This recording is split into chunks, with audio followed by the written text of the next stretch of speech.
I've always wondered, what is it like for a professional actor to come to the Twin Cities and have to just be here for a little bit? That's why I'm talking to Bailey, who is in The Little Mermaid here at the Ordway, to understand what this life is like. It kind of is going to answer my question because she is in a touring production of The Little Mermaid. However, she happens to be from the Twin Cities. And so I'm going to be asking her about what that's like to be on tour and how that's contrasted from having her tour come to her hometown. We'll find out a little bit more today as I go interview her backstage before the show begins. Hello. Nice to meet you, I'm Bailey. Nice to meet you. You have to sign in before every show by our call time. It's a half hour before the show starts. Yep. Just so they know you're in the building. Yep. And then like announcements, one of our Mer sisters is out of the show tonight, so our swing is on. All of our castmates for the most part are from LA. That's hilarious. I know, right? You think of Minnesota and you think of like cold. Yeah. And so they're experiencing Yeah. the stereotype, I guess. There's like a really great Thai food place down the street. I can't think of the name of it, but you kind of find your like regular spots and coffee shops. And Yep. I think some people have been enjoying the library. Yep. Did you know that The Lion King, before it went to Broadway, did a test run here in the Twin Cities? Same thing with the recent musical Six. They did a test run over here before going to Broadway.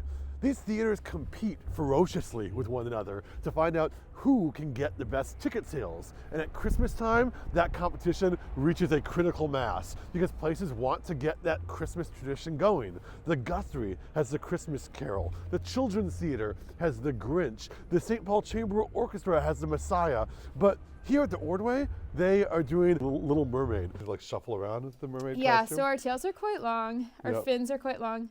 And then we have these like loops and we can button them up for certain scenes.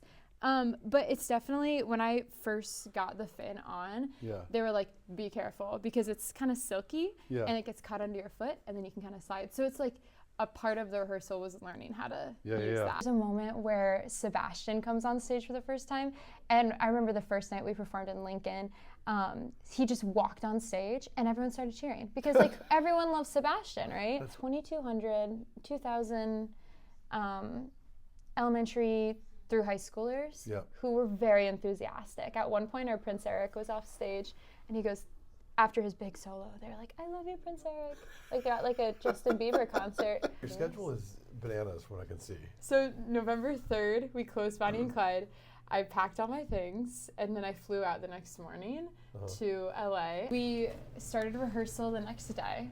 So I flew out on a Monday. We started rehearsal on Tuesday. I learned, I would say 75% of the show I learned in the first day. It's the life of working actor. You're performing one show, learning another. It's like a very, it's hard, but not all seasons are like that. I was just talking to my friend about how like there are some seasons of your life where you're working all the time and you don't have a break, and then there's other seasons where you don't book anything, and that's just like the way that it is. I'm like an ex-theater kid. I'm like geeking out right now. Are you really? I think the first video I'd seen of yours was about the memorial at the I-35 bridge. I want to say that was the first one I had seen. And I like remembered the details, and I was like telling her the details that I learned from your TikTok. Really butchering my eyeliner here. Yeah, I'm doing my eyeliner very poorly. But here's a little tip. We're on a proscenium stage. The audience is very far away, so that will not be seen, and I'm just gonna leave it. You have a lot of room for error when you're doing stage makeup.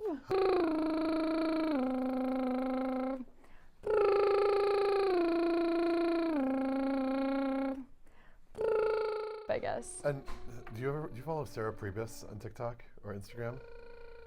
I think so. She's an actress, and she will like, it's amazing. She'll put her self-tapes on TikTok. Yes, and then she'll show like the person who got the role and show the contrast. Yes. And it's so cringy, but it's like, it's so interesting because like this is what all you guys are doing.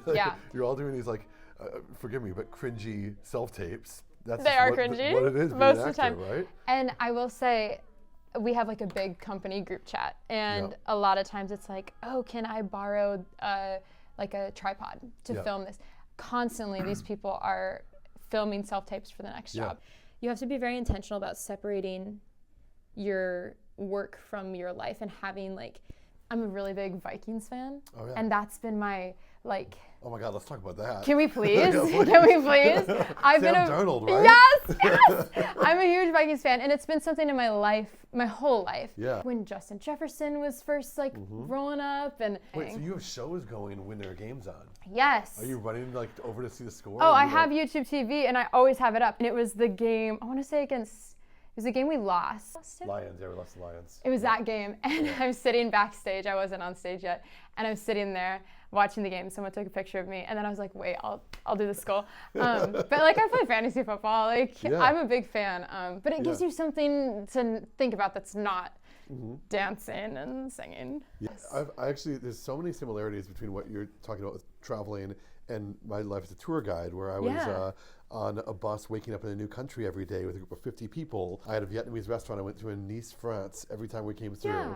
And the same waiter every time, and I'd see him every 2 weeks, and we got to have a relationship just because he recognized me. Yeah. And it's like, there's a need when you have this life where everything is changing to find those like anchors, I guess.